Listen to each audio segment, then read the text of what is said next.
Hello everyone, I'm Rebecca Keppel and I am super excited to be back on Trinity Stamps YouTube channel today, and I have a slimline card made with the new Slimline Bunnies stamp set with some selective pencil coloring on Kraft cardstock.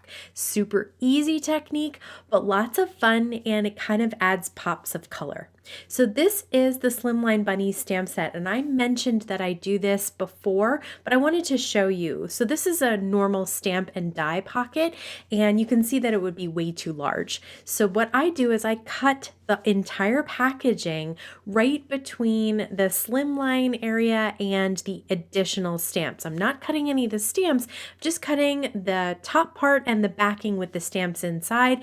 And now I can take that slimline stamp and slide it right into my die pocket, and it fits perfectly. And then those little extra stamps with the sentiments and the cute little single bunnies go right in the back, and I can organize it with the rest of my stamps and dies without having anything sticking out. So I'm going to take the slimline stamp and line it up in the corner of my original Misty, and I'm working on some Kraft cardstock. I'm going to add some anti-static powder.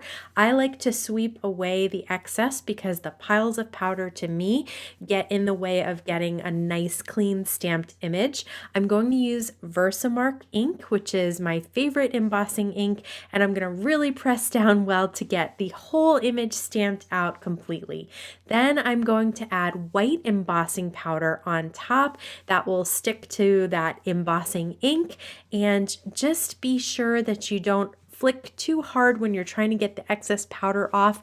I was just listening to Tim Holtz the other day talk about this, that instead of flicking from the back, just kind of tap gently on the side and you'll get your powder to stay, but you'll get that excess powder off, and it really does work.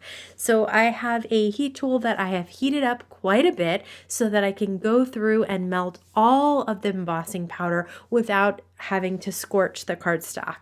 And I am just moving it around to make sure that all the little images have their embossing powder melted. Now I'm just going to trim the cardstock down so that the image is flush to the edge of the cardstock.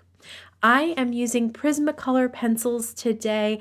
These are some of my favorite pencils. The only thing is they do require quite a bit of sharpening, so and sometimes the tips do break. But they are my favorite as far as how smooth they are and how easily they are applied to even just basic card making cardstock like this Kraft cardstock that I'm using. So the one little bunny who has his back to us, I colored in white. Now I'm going to use a light pink to color in all the inner ears of all the bunnies. I did another version of this card where each of the inner ears I colored in different pinks, and that got to be a little too much. So for this one, I decided all the cheeks would be one pink color, all the inner ears would be another pink color, and anybody who had an open mouth would have another pink color. Now I have a really bright orange that I am going to color in the large carrot here. And you can see that the heat embossing creates kind of a wall the same way that it does for when you're using paints inside or watercolors inside. It kind of resists the paint. It does the same thing, well, sort of the same thing with the pencil, in that it keeps you inside the wall of the image, which I find really nice because I tend to like to go quickly and sometimes I go outside the lines. But with the embossing, you can keep it inside the lines. And the nice thing about these pencils is that they really show up beautifully on Kraft cardstock. So now that I'm adding some pops of color on the egg and the little high bubble and the flower, you can really see them. This is a silver pencil that they have in the Prismacolor, and so I'm adding some shine to the little sunglasses there, which I thought was super cute.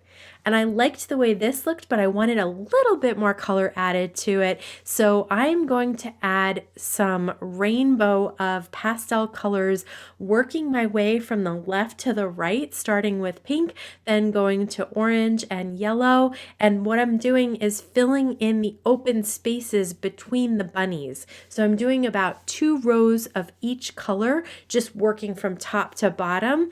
And you can see that it's just, you have to be careful not to fill in a body part. This purple was way too dark, so I did go right over it with the white pencil. I love the Prismacolor white pencil. I have polychromos pencils as well.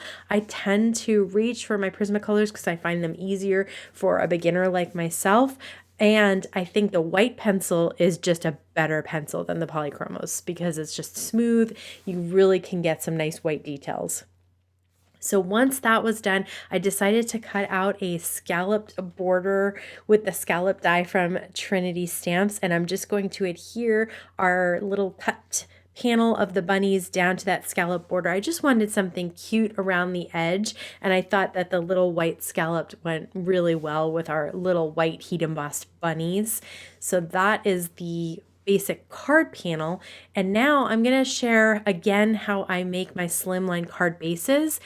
This is much easier now that I have the score pal with the eighths. I basically put the panel into the score pal over an 8.5 by 11 piece of white cardstock. And then with scallops, I want it to be a little bit smaller than the scallop so that the base doesn't show up from the front. I want the scallop to be the nice edge. So then I just fold it over and score it down there, and then put the folded edge into my trimmer and then cut off the bottom. And that's just a really simple way to make the slimline card bases. Again, it is a lot easier now that I have the eighths of the score pal because before I didn't have all those extra score lines. Put a little bit of tape runner behind that panel so that I could adhere it down to the card base. And then it was just time for sentiments. So I did use 2 sentiments from the stamp set. One says, when you want to talk, I'm all, and the other says, I'm all ears. So I stamped them in 2 different colors. The only problem was I love these bunnies so much, I never know where to put the sentiment because I don't want to cover any of them up. So what I decided to do was pop up the when you need to talk right on the outside. And instead of putting the other one on the outside, I decided to adhere the I'm all ears on the inside. And I did stamp them in 2 different colors that I thought went along with the Easter spring theme of the bunnies. So that is it. Just a really easy way to add some pops of color to Kraft cardstock once you've heat embossed it with white embossing powder. If you're interested in the Trinity stamp supplies that I use, those will be linked down below. I want to thank you so much for stopping by today. Have a wonderful day.